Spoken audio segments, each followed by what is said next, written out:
Morella, a horror and suspense story written by Edgar Allan Poe. Synopsis. Morella is a horror and suspense story written by Edgar Allan Poe and published in 1835. It is about a married couple formed by the protagonist narrator and Morella, a strange woman who reads books about mysticism. Due to the practices of dark magic, Morella manages to become immortal. However, her physique degrades more and more every day. Her husband is afraid of her, however, he does not get away from her. When they have their daughter, Morella dies, but everything indicates that her soul entered the little girl's body. Subsequently, a series of strange events unfold and keep the reader anxious until the end. With a feeling of deep yet most singular affection, I regarded my friend Morella. Thrown by accident into her society many years ago, my soul from our first meeting burned with fires it had never before known. But the fires were not of eros, and bitter and tormenting to my spirit was the gradual conviction that I could in no manner define their unusual meaning or regulate their vague intensity. Yet we met, and fate bound us together at the altar, and I never spoke of passion nor thought of love. She, however, shunned society, and, attaching herself to me alone, rendered me happy. It is a happiness to wonder. It is a happiness to dream. Morella's erudition was profound. As I hoped to live, her talents were of no common order. Her powers of mind were gigantic. I felt this and, in many matters, became her pupil. I soon, however, found that, perhaps on account of her Presburg education, she placed before me a number of those mystical writings which are usually considered the mere dross of the early German literature. These, for what reason I could not imagine, were her favorite and constant study, and that, in process of time they became my own, should be attributed to the simple but effectual influence of habit and example. In all this, if I err not, my reason had little to do. My convictions, or I forget myself, were in no manner acted upon by the ideal, nor was any tincture of the mysticism which I read to be discovered, unless I am greatly mistaken, either in my deeds or in my thoughts. Persuaded of this, I abandoned myself implicitly to the guidance of my wife, and entered with an unflinching heart into the intricacies of her studies.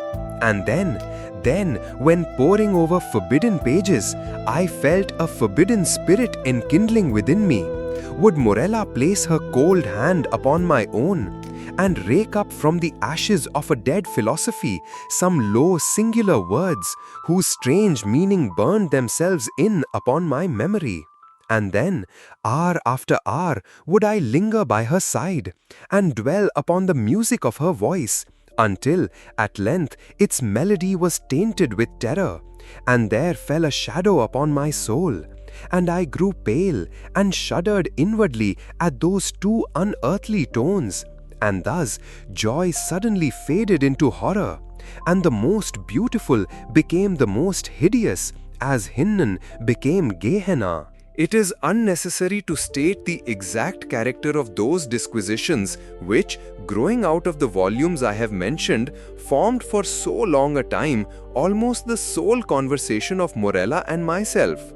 By the learned, in what might be termed theological morality, they will be readily conceived, and by the unlearned, they would, at all events, be little understood.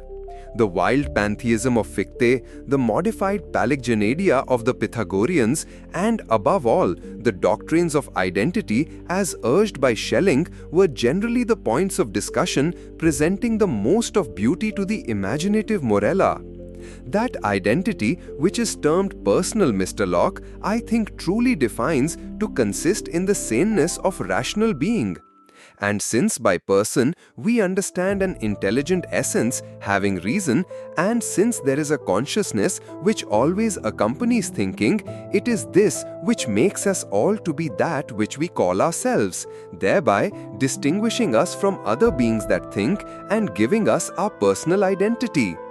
But the principium individuationis, the notion of that identity which at death is or is not lost forever, was to me at all times a consideration of intense interest, not more from the perplexing and exciting nature of its consequences than from the marked and agitated manner in which Morella mentioned them. But indeed, the time had now arrived when the mystery of my wife's manner oppressed me as a spell. I could no longer bear the touch of her wan fingers, nor the low tone of her musical language, nor the luster of her melancholy eyes. And she knew all this, but did not upbraid. She seemed conscious of my weakness or my folly, and smiling, called it fate. She seemed also conscious of a cause to me unknown for the gradual alienation of my regard, but she gave me no hint or token of its nature. Yet was she woman, and pined away daily. In time, the crimson spot settled steadily upon the cheek, and the blue veins upon the pale forehead became prominent.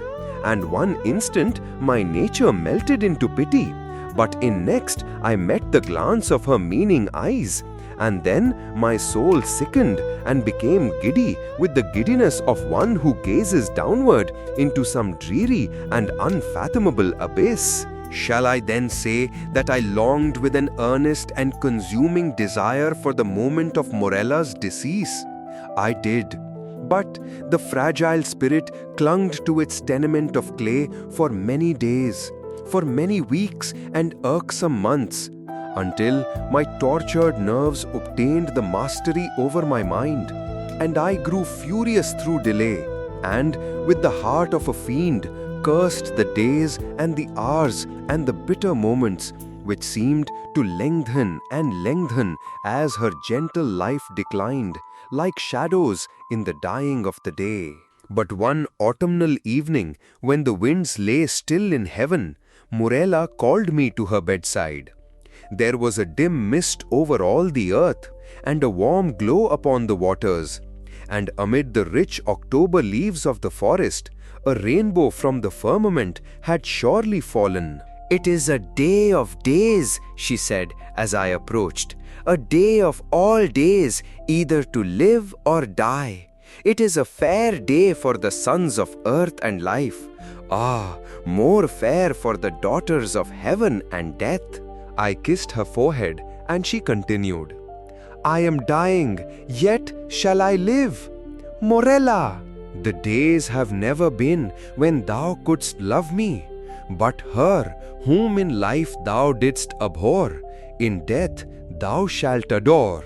Morella, I repeat, I am dying, but within me is a pledge of that affection, how little, which thou didst feel for me, Morella.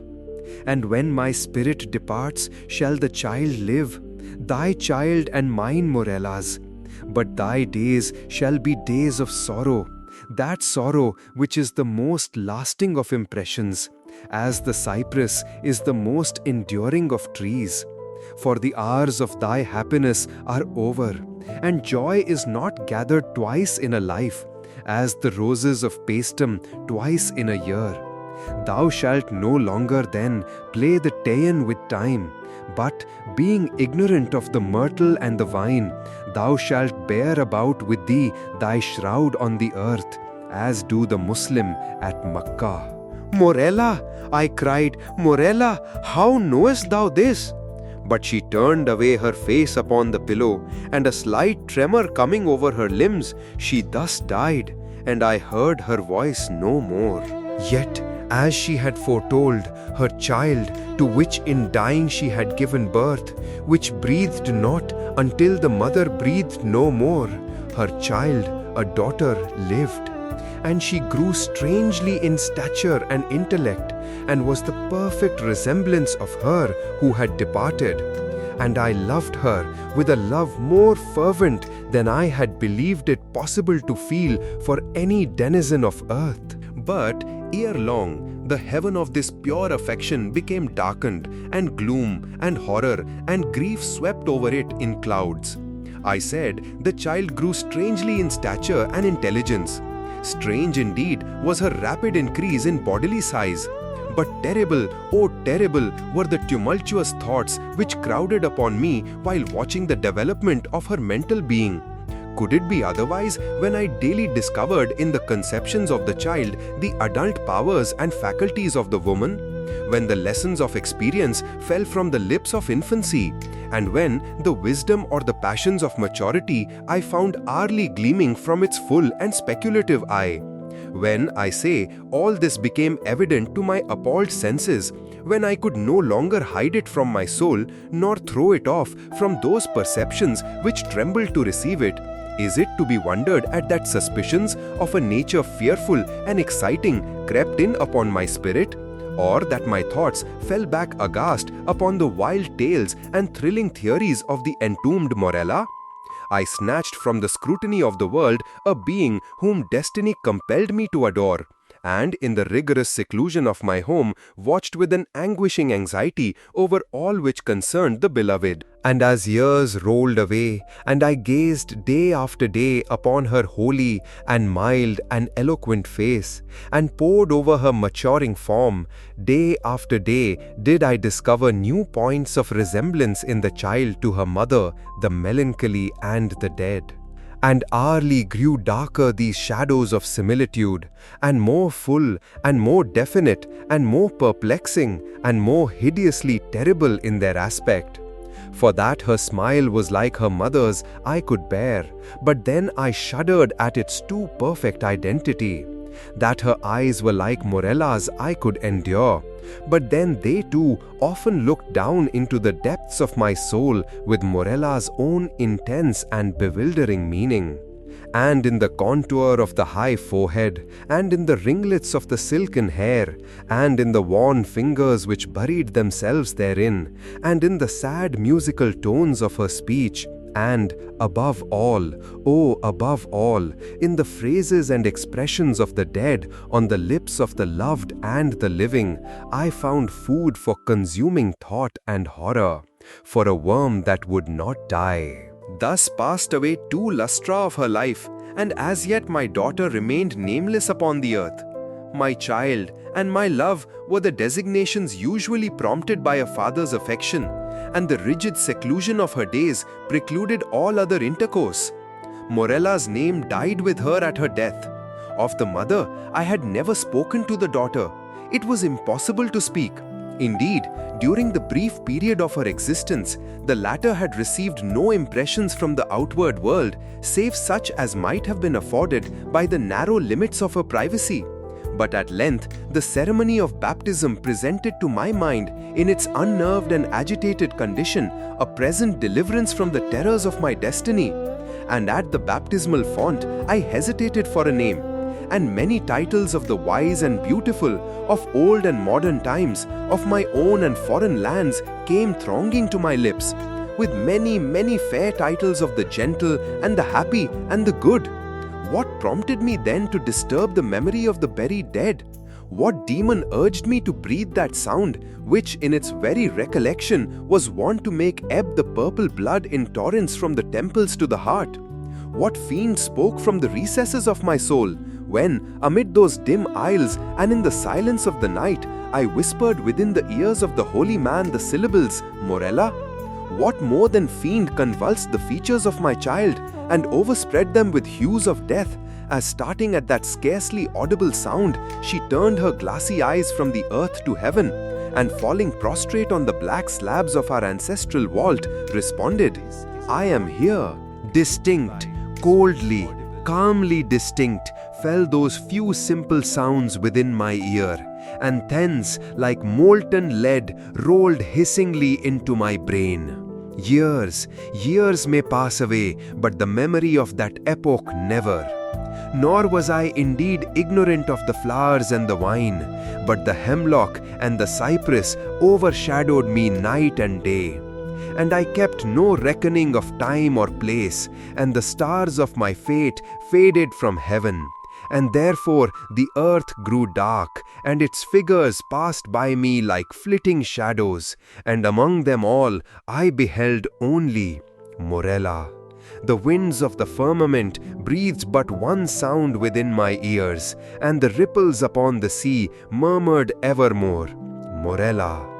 But she died, and with my own hands I bore her to the tomb, and I laughed with a long and bitter laugh as I found no traces of the first in the channel where I laid the second, Morella. Brief summary. The narrator recounts his marriage to Morella, an extraordinary and mysterious woman. As time passes, the narrator grapples with his own confusion and despair, as Morella seems to be consuming his life and identity. The story explores themes of identity, death, and the presence of the supernatural. Thematic analysis. Morella delves into the idea of identity and its relationship with death. The character of Morella represents a haunting and enigmatic presence that challenges the narrator's understanding of himself. The theme of death is pervasive throughout the narrative, suggesting a profound connection between identity and mortality. About the author. Edgar Allan Poe was a renowned American writer known for his Gothic literary style and tales of terror. Morella was first published in 1835 during the Romantic period in literature. During this era, dark and mysterious themes were explored, and Poe stood out for his ability to create unsettling atmospheres and disturbing characters. This is a demo audiobook created by Sweet Audible in association with Sweet Communication India. If you want to convert your textbook into an attractive audiobook, connect us now. Send your text and get your free demo audiobook today.